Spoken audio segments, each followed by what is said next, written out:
नमस्कार दोस्तों। हाल ही में 7 अक्टूबर 2023 को करीब 6 बजे हमास ने किया इजराइल पर अब तक का सबसे बड़ा अटैक। हमास ने 20 मिनट में दागे 5000 रॉकेट। भाई ये हमास जो है ये पहली बार इजराइल पर हमला नहीं कर रहा है। इससे पहले भी बहुत बार हमला किया है, बट नतीजा क्या निकला? इजराइल ने धूल चटा दिया। आखिर हमास कौन है और इजराइल पर हमला क्यों करता है, इनके बीच क्या विवाद है? तो ये जानने के लिए वीडियो की लास्ट तक बने रहिए।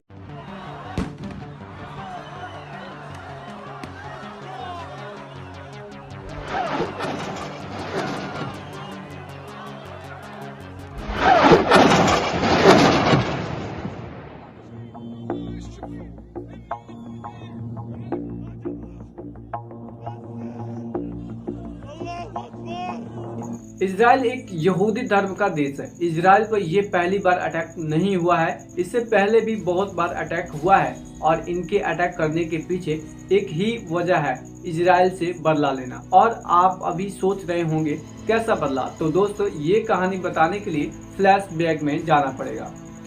इजराइल शब्द अब्राहम के पोते जैकब से आया, जिसे बाइबिल में हिब्रू भगवान द्वारा इजराइल नाम दिया गया था। अगर किसी धर्म के लोगों पर सबसे ज्यादा अत्याचार हुआ है तो वो यहूदी धर्म के लोगों के ऊपर हुआ है। उस समय यहूदी जहाँ भी जिस देश में भी रहते थे, यहूदियों को मारा जाता था और भगाया जाता था। उत्पीड़न के डर से यूरोप और अन्य जगहों पर रहने वाले कई यहूदियों ने फिलिस्तीन में शरण ली। 20वीं सदी के अंत और 20वीं सदी की शुरुआत में यहूदियों के बीच एक धार्मिक और राजनीतिक विचारधारा उत्पन्न हुआ, जिसे जैनिज्म के नाम से जाना जाता है।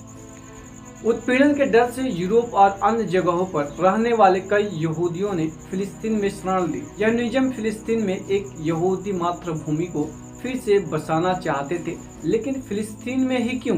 क्योंकि यही यहूदियों का पवित्र सुलेमानी मंदिर हुआ करता था, जो अब एक दीवार मात्र है जहां यहूदी माथा टेकते हैं। लेकिन असल में यरूशलेम प्राचीन यहूदी राज्य का केंद्र और राजधानी रहा है और यहूदियों के भगवान मूसा के कई प्रमाण मिलते हैं।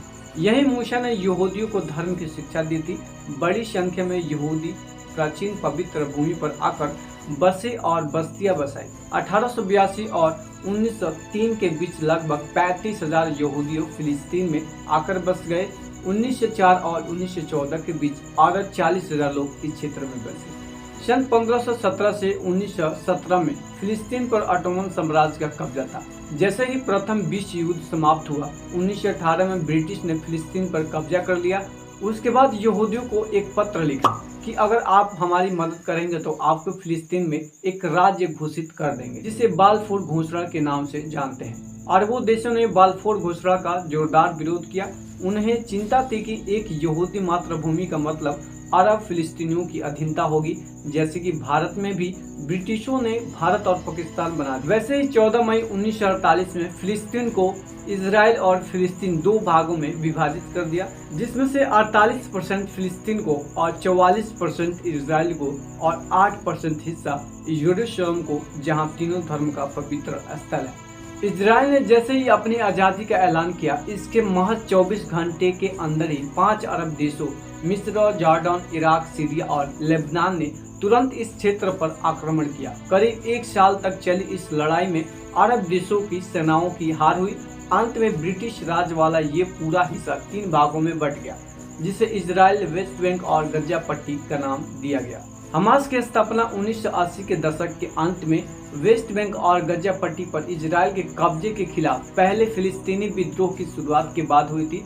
गजा पट्टी पर 1.5 दशक से ज्यादा के शासन काल में हमास और इजराइल के बीच तनातनी जारी रहा।